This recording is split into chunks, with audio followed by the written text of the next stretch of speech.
Okay, good morning students. ఈరోజు మనం చెప్పుకోబోయే టాపిక్ ఏంటంటే big O notation, analysis of algorithms and structured approach to programming. Okay, so అసలు big O notation ఏంటో చెప్పుకుందాం ఫస్ట్. సో ఈ బిగ్ ఓ నోటేషన్ ఏం చెప్తుందంటే మనకి అల్గారిథం యొక్క ఎఫిషియన్సీ గురించి చెప్తుంది. ఓకే, మీరు అల్గారిథం రాసేటప్పుడు మనం కొన్ని ఇంపార్టెంట్ స్టెప్స్ చెప్పుకున్నాం. అంటే what are the characteristics of algorithm చెప్పుకున్నాం. అంటే ఇన్పుట్ ఇస్తే అవుట్పుట్ రావాలి. సో స్పెసిఫిక్ ఇన్పుట్ ఉండాలి, అలాగే స్పెసిఫిక్ అవుట్పుట్ ఉండాలి, అలాగే మనకి ఎఫెక్టివ్నెస్ ఉండాలి, అలాగే మనకి రాసిన స్టెప్కి మనకి క్లాష్ రాకూడదు, అనాంబిగస్ రావాలని చెప్పుకున్నాం. సో మనం చెప్పుకున్న క్యారెక్టరిస్టిక్స్లో ఆ క్యారెక్టరిస్టిక్ అనేది మనకి బిగ్ నోటేషన్ చెప్తుంది అనమాట. So the characteristic is efficiency of an algorithm. So helps program developer for measuring the efficiency of specific. మీరు ఏదైతే అల్గారిథం రాశారో ఆ అల్గారిథంకి ఎఫిషియన్సీ చెప్పుకోవడానికి మనం ఏం చేస్తామంటే బిగ్ ఓ నోటేషన్ అనే కాన్సెప్ట్ యూస్ చేసుకుంటాం అనమాట. సో ఆ అల్గారిథం పట్టే టైంకి మనం ఇక్కడ 2 బౌండ్స్లో రిప్రజెంట్ చేసుకుంటాం. One is lower bound and second one is upper bound అని 2 బౌండ్స్ ఉంటాయన్నమాట. Lower bound, upper bound. Lower bound అంటే మనకి అల్గారిథంని ఎగ్జిక్యూట్ చేసి పట్టే టైంని మనం ఏమంటామంటే లోవర్ బౌండ్ అంటాం అనమాట. అలాగే మ్యాక్సిమం టైం అల్గారిథం ఎగ్జిక్యూట్ చేయడానికి మ్యాక్సిమం టైం ఎంత పడుతుందో that is called as upper bound అనమాట. సో ఈ అప్పర్ బౌండ్ అనేది మనకి బిగ్ నోటేషన్ని రిప్రజెంట్ చేస్తుంది. So use to define the upper bound of an algorithm in terms of time complexity for all input values. అంటే మనం program run చేసేటప్పుడు మనం ఏం చేయాలి, డిఫరెంట్ టైప్స్ ఆఫ్ మన ఇన్పుట్ వాల్యూస్ ఇస్తాం అనమాట. అండ్ మీరు జనరల్గా ఏం చేస్తారంటే ఒక ఇన్పుట్ వాల్యూ ఇచ్చి చెక్ చేసి వదిలేస్తారు.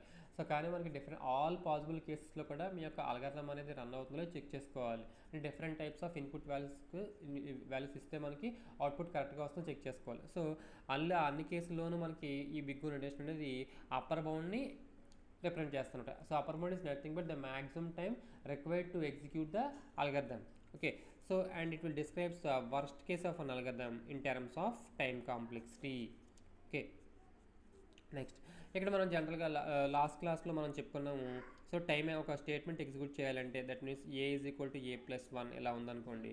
ఓకే, ఇక్కడ మనం సింగిల్ స్టేట్మెంట్ రాసాం మనం. సో దీనికి పట్టే టైం ఎంత 1 అని చెప్పుకున్నాం. ఎందుకంటే మనకి ఏ ఈజ్ ఈక్వల్ టు a+1 అంటే 1+1 అంటే ఏమవుతుంది, ఏ వాల్యూ 2 అవుతుంది. సో ఏ వాల్యూ ఏది తీసుకున్నా సరే ఓకే మనకేమవుతుంది, పట్టే టైం ఒకటే కాబట్టి so the time complexity is 1. So ఇక్కడ మన టైం కాంప్లెక్సిటీ మనం f(n) అనుకున్నాం అనుకోండి, f(n). సో మనం బిగ్ ఓ నోటేషన్ ద్వారా రిప్రజెంట్ చేస్తే that is called as order of 1. So the time complexity is here order of 1 అనమాట. అలాగే ఒక ఫర్ లూప్ రాసాం అనుకోండి, for i is equal to 1, i less than equal to n, i++. అంటే ఒక for loop రాస్తే మనకి 1 to n టైమ్స్ ఎగ్జిక్యూట్ అవుతుంది. Okay, 1 to n times execute చేస్తే దాని యొక్క టైం ఎంత అని చెప్పుకున్నాం, మనం టైం కాంప్లెక్స్ అని చెప్పుకున్నాము, n అని చెప్పుకున్నాం. ఇప్పుడు మనం బిగ్ ఓ యూసేజ్ రిప్రజెంట్ చేస్తున్నాం కాబట్టి it's time complexity is order of n. Second one చూడండి, ఆర్డర్ ఆఫ్ n. నెక్స్ట్ ఇక్కడ మనకి అలాగే 2 ఫర్ లూప్స్ రాసుకున్నాం అనుకోండి. సో n ఇంటూ n అంటే i for loop n times execute అవుతుంది, జే లూప్ కూడా మనకి ఇంకొక n టైమ్స్ ఎగ్జిక్యూట్ అవుతుంది. సో n ఇంటూ n అంటే n² టైమ్స్ ఎగ్జిక్యూట్. సో దాన్ని ఇప్పుడు మనం బిగ్ ఓ నోటేషన్ ద్వారా రిప్రజెంట్ చేస్తే ఆర్డర్ ఆఫ్ n². సో మనం ఇక్కడ రాసే అల్గారిథం బట్టి మనకి ఏమవుతుందంటే టైం కాంప్లెక్సిటీ అనేది చేంజ్ అవ్వకుండా వస్తుంది అనమాట. ఓకే, అలా మనకి order of n², order of n³, order of log n, order of n log n అని చెప్పి కూడా మనకి ఈ బిగ్ ఓ నోటేషన్స్ అనేవి ఉంటాయి అనమాట. అంటే మనకి టైం కాంప్లెక్సిటీని మనం బిగ్ ఓ నోటేషన్ ద్వారా రిప్రజెంట్ చేస్తాం అనమాట. Okay, next algorithm analysis.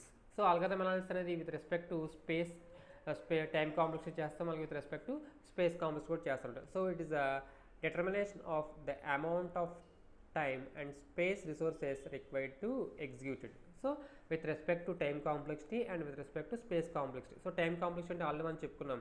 So the amount of time required to execute the algorithm is called as time complexity. So మన టైమ్ కాంప్లెక్సిటీ కూడా డిఫరెంట్ ఫ్యాక్టర్స్ మీద డిపెండెంట్ అయ్యి చెప్పుకున్నాము. సో మనం పట్టించుకునేది ఓన్లీ కూడా మనం హార్డ్వేర్ సిస్టమ్ డిపెండెంట్ ఉన్న ఫ్యాక్టర్స్ అన్నీ కూడా మనం నెగ్లెక్ట్ చేసేసి మనం ఏం పట్టించుకుంటాం, మనం ఓన్లీ ఇన్పుట్ డేటా మాత్రమే మనం ఏదైతే సిస్టమ్కి ఇన్పుట్ ఇస్తామో అది మాత్రమే పట్టించుకుంటామని చెప్పుకున్నాం. That is called as time complexity. And next space complexity. మన సిస్టంలో మీరు రాసిన ప్రోగ్రామ్ స్టోర్ చేయడానికి పట్టే మెమరీని మనం ఏమనుకుంటాం, that is called as space complexity అని చెప్పుకున్నాం.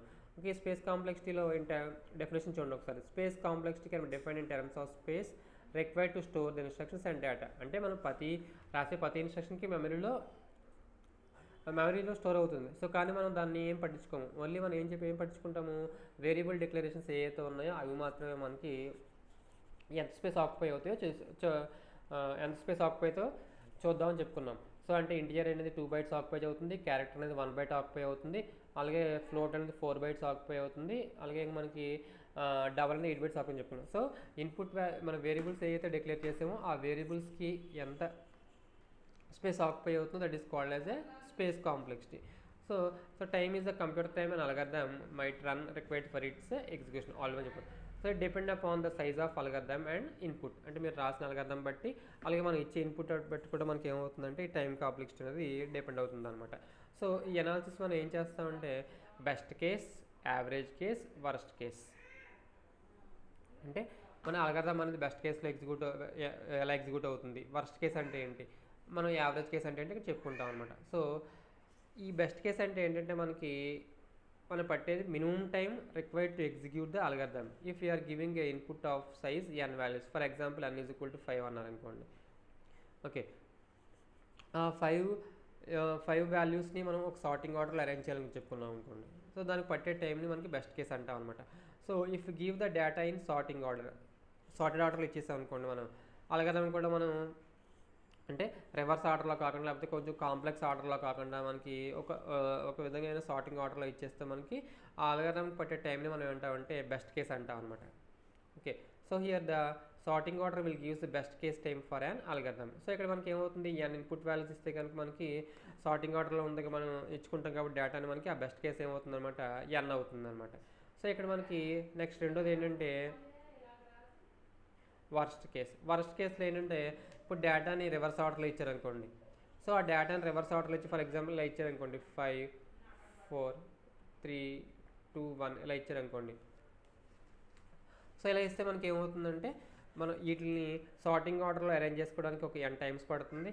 అలాగే ప్లస్ ప్రతి ఇన్స్ట్రక్షన్ ఎగ్జిక్యూట్ చేయడానికి ఒక n for i is equal to 1 to n అంటే ఇక్కడ 5 టైమ్స్ ఎగ్జిక్యూట్ అంటే టోటల్గా మనకి 5 * 5 అంటే 25 అండ్ టైం కాంప్లెక్సిటీ ఈజ్ 25 అవుతుంది. అంటే వీటిని సార్టింగ్ ఆర్డర్లో అరేంజ్ చేసుకోవాలి, ప్లస్ ప్రతి ఎలిమెంట్ మనకి సార్టింగ్ ఆర్డర్ అరేంజ్ చేసుకుని ఇంకో 5 టైమ్స్ ఎక్స్ట్రా పడుతుంది. అంటే 5 × 5 times. So that is called as n² operations పడుతుంది అనమాట. So the maximum time that algorithm will require for input of size n, that is called as worst case అంటాం అనమాట.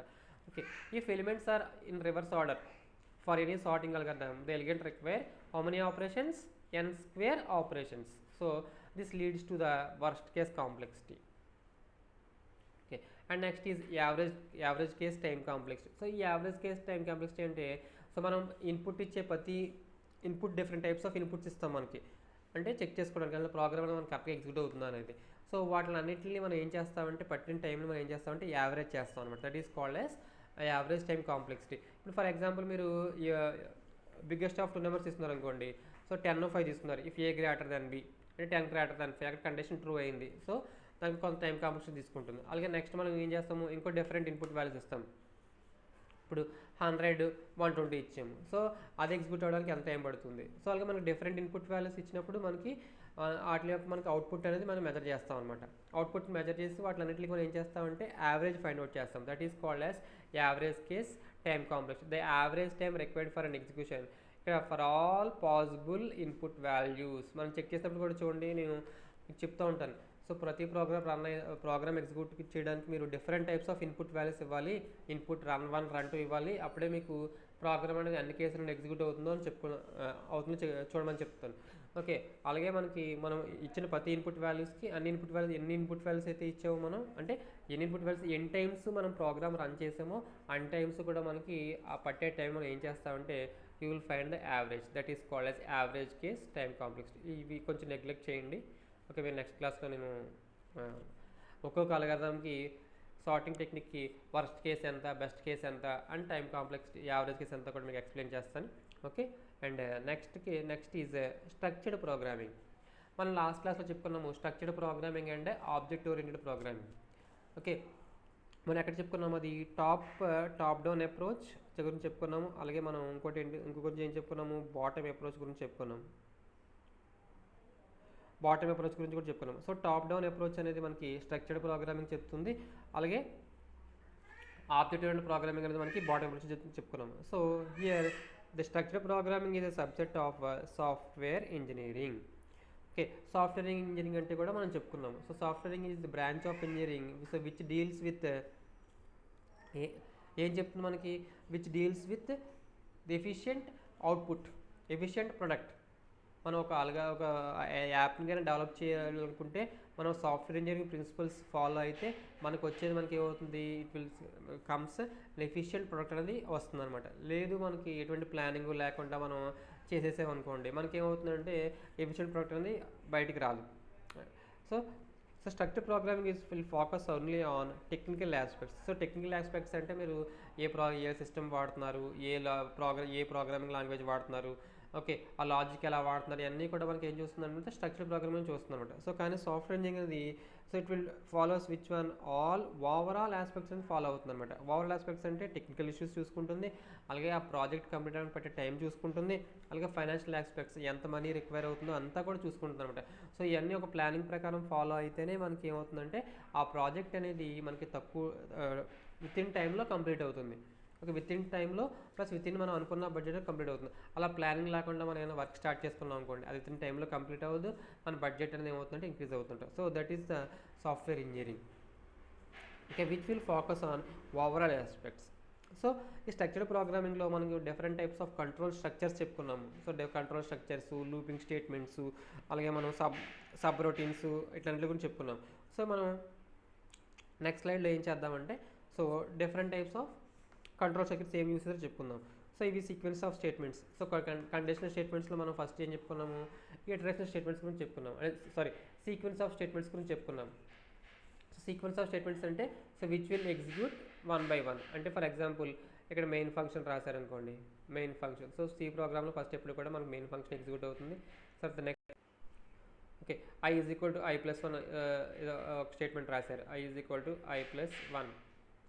So i is equal to i plus 1 రాశారు. So అంటే first ఏమవుతుంది, ఈ main function execute అయిన తర్వాత next ఏదైతే statements రాసామో అవి ఎగ్జిక్యూట్ అవుతాయి. సో స్టేట్మెంట్స్ అనేవి 1 బై 1 ఎగ్జిక్యూట్ అవుతాయి కనుక that is called as a sequence of statements. Next conditional statements. So depending upon the condition check చేసుకుని కండిషన్ ట్రూ అయితే కనుక ట్రూ అయితే ఏంటి, మనకి ఫాల్స్ అయితే ఏంటి అని చెప్పు. So different types of condition గురించి చెప్పుకున్నాం మనం. Simple if else, nested if, okay, else if ladder గురించి, అలాగే స్విచ్ కేస్ గురించి కూడా చెప్పుకున్నాం. So the condition depending upon based on the condition, if the condition is true, okay, the true block will be executed. So if the condition is false, the false block will be executed. So రెండు కూడా మనకి stop, ఏది execute అయినా సరే మనకి ఏమవ్వాలి, స్టాప్కి రావాలి కాబట్టి okay, here we're using stop. Okay, that is the conditional statement అనమాట. అండ్ నెక్స్ట్ మన లూపింగ్ స్టేట్మెంట్స్ గురించి చెప్పారు. సో లూపింగ్ అంటే with the statements which will execute repeatedly. Okay, ఎప్పుడైతే కండిషన్ ఫాల్స్ అయిందో కంట్రోల్ అనేది ఆ లూప్ నుంచి బయటకు వచ్చేస్తామని చెప్పుకున్నాం. సో ఇక్కడ మనకి సింపుల్ ఎగ్జాంపుల్ కింద ఏం చెప్పుకుంటున్నాం అంటే do while. So do while గురించి మన డిఫరెన్స్ ఏంటి, డూ వైల్ అనేది ఎగ్జిట్ కంట్రోల్ లూప్. అంటే బాడీ ఆఫ్ ద స్టేట్మెంట్స్ అనేవి అట్లీస్ట్ మనకి ఏమవుతాయంటే 1 టైం ఎగ్జిక్యూట్ అవుతాయి అనమాట. ఫస్ట్ చూడండి, డూ వైల్ లూప్ స్టార్ట్ అవుతుంది. So statements do while loop లేదా స్టేట్మెంట్ రాసి ఎగ్జిక్యూట్ అవుతాయి. ఎగ్జిక్యూట్ అయిన తర్వాత ఏం చేస్తాం, మనం కండిషన్ చెక్ చేసుకుంటుంది. ఈ కండిషన్ ట్రూ అయిందనుకోండి ఏమవుతుంది, మళ్ళీ మీరు ఏ అయితే స్టేట్మెంట్స్ రాశారో డూ వైల్ లూప్లో అవి ఎగ్జిక్యూట్ అవుతాయి. సో మళ్ళీ కండిషన్ దగ్గరికి వస్తుంది. సో కండిషన్ చెక్ చేసుకుంటుంది. అలా మనకి నెంబర్ ఆఫ్ టైమ్స్ అనేవి ఈ లూప్ అనేది ఎగ్జిక్యూట్ అవుతుంది అనమాట. సో ఎప్పుడైతే మనకి కండిషన్ ఫాల్స్ అయిందో ఇదేమవుతుందంటే ఆ డూ వైల్ లూప్ నుంచి బయటకు వచ్చేస్తుంది అనమాట. Control will comes out of the do while loop. Okay, next అలాగే switch case statement. So switch case condition కూడా మనకి అది కూడా మనకి కండిషన్ స్టేట్మెంటే. సో ఉన్న ఇది బెస్ట్ ఎగ్జాంపుల్ ఏంటంటే దీనికి మల్టిపుల్ చాయిస్ క్వశ్చన్స్ అనమాట. సో మల్టిపుల్ చాయిస్ క్వశ్చన్లో మనకి ఏదో ఒక ఆప్షన్ మాత్రమే కరెక్ట్ అవుతుంది. సో అటువంటి సందర్భాల్లో మనం ఈ స్విచ్ కేస్ స్టేట్మెంట్ అనేది వాడుకోవడం జరుగుతుంది అనమాట. సో ఈ స్విచ్ కేస్ అంటే switch off conditional expression. So ఈ ఎక్స్ప్రెషన్ అనేది ట్రూ అయితే మనం తీసుకున్న స్విచ్ ఆఫ్ 1 అనుకున్నాం అనుకోండి. సో ఫస్ట్ కేస్ 1 మ్యాచ్ చేసుకోండి, ఇది ట్రూ అయితే ఇవి స్టేట్మెంట్స్ ఎగ్జిక్యూట్ అవుతాయి. సో స్టేట్మెంట్ వెంటనే మనం బ్రేక్ చేస్తాం, ఎందుకంటే మనకి ఏదో ఒక స్టేట్మెంట్ మాత్రం ఎగ్జిక్యూట్ అవ్వాలి. సో మనకి నెక్స్ట్ ఇన్పుట్ వాల్యూ 2 ఇచ్చామనుకోండి. సో ఈ కేస్ 2 చెక్ చేసుకుంటాం. ఓకే, కరెక్ట్ అయితే కనుక ఈ స్టేట్మెంట్స్ ఎగ్జిక్యూట్ అవుతాయి. లేకపోతే కనుక మనకి రాసిన కేసులు అన్ని కేసుల్లోనూ సరే మనం ఇచ్చిన ఇన్పుట్ వాల్యూని చెక్ చేసుకుంటుంది అనమాట. సో చెక్ చేసుకుని ఏ కేసు అయితే మ్యాచ్ అయిందో అవి మనకి ఎగ్జిక్యూట్ అవుతాయి. లేకపోతే కనుక ఏ కేసు మ్యాచ్ అవ్వాలనుకోండి మనకి ఏమవుతుందంటే డిఫాల్ట్ స్టేట్మెంట్స్ అనేవి ఎగ్జిక్యూట్ అవుతాయి. So this default is a optional block అనమాట. సో మీరు రాసుకోవచ్చు, రాయకుండా, కానీ మనకి ఏ కేసు మ్యాచ్ అవ్వాలనుకున్నప్పుడు చెప్పే సందర్భం ఏంటంటే డిఫాల్ట్ బ్లాక్ అనేది ఎగ్జిక్యూట్ అవుతుంది. సో ఇలా మనం ఇక్కడ స్ట్రక్చర్డ్ ప్రోగ్రామింగ్లో different types of condition statements అనేవి రాసుకుంటాం అనమాట.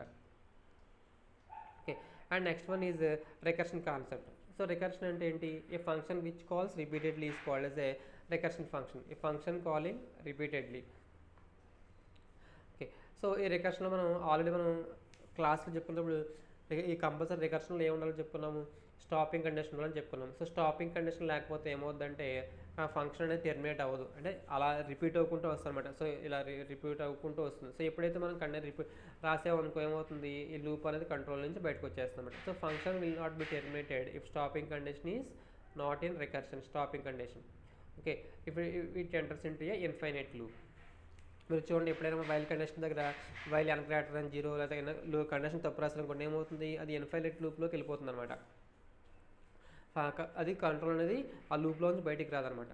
So that is the stopping condition. So దీనికి సింటాక్స్ చూడండి, ఫంక్షన్ టైప్. సో ఇక్కడ రిటర్న్ టైప్ ఇచ్చుకుంటాము, అంటే ఏదైతే వాల్యూ రిటర్న్ ఫంక్షన్ అనేది ఏ వాల్యూ అయితే రిటర్న్ చేస్తామో ఆ వాల్యూ ఇచ్చుకుంటాము. అలాగే ఫంక్షన్ నేమ్.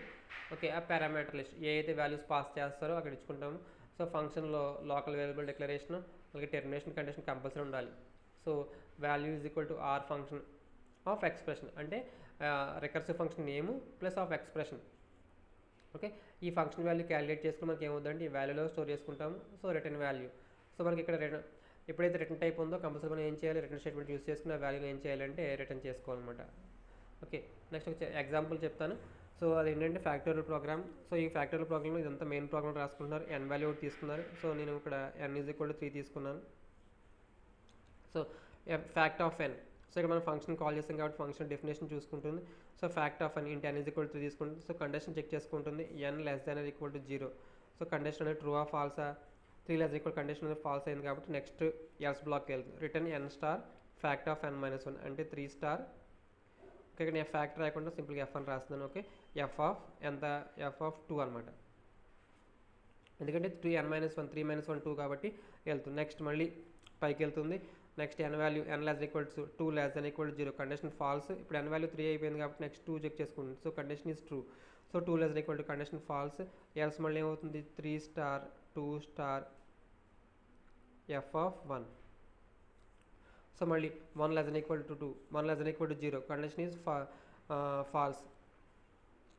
అప్పుడు మళ్ళీ ఇది కిందకు వస్తుంది, 3 × 2 స్టార్. Okay, 1 star. ఇక్కడ ఏమవుతుంది, 1 - 1 అంటే ఎఫ్ ఆఫ్ 0 అవుతుంది. సో ఎఫ్ ఆఫ్ 0 అవుతుంది కాబట్టి మనకి 0 less than equal 0. So condition is false. అప్పుడు ఏమవుతుంది, మనకి రిటర్న్ 1 అవుతుంది. సో 1 రిటర్న్ చేస్తుంది కాబట్టి 3 × 2 స్టార్ 1 స్టార్ 1 అంటే 3 × 2 total the factorial program is the output of the program is 6. అంటే ఫ్యాక్టోరియల్ ఆఫ్ 3 6 కాబట్టి మనకి ఈ ప్రోగ్రామ్ అనేది exit the function which calls repeatedly it self is called as A recursive function. Okay students, మీకు ఏమైనా doubts ఉంటే కనుక నాకు వాట్సాప్ నెంబర్లో కాల్ చేయొచ్చు. ఓకేనా? సో మీకు నెక్స్ట్ క్లాస్లో మళ్ళీ నేను ఎక్స్ప్లెయిన్ చేస్తాను worst case, best case, average case అనేది ఎలా ఫైండ్ అవుట్ చేస్తాం అనేది. ఓకేనా? Thank you students.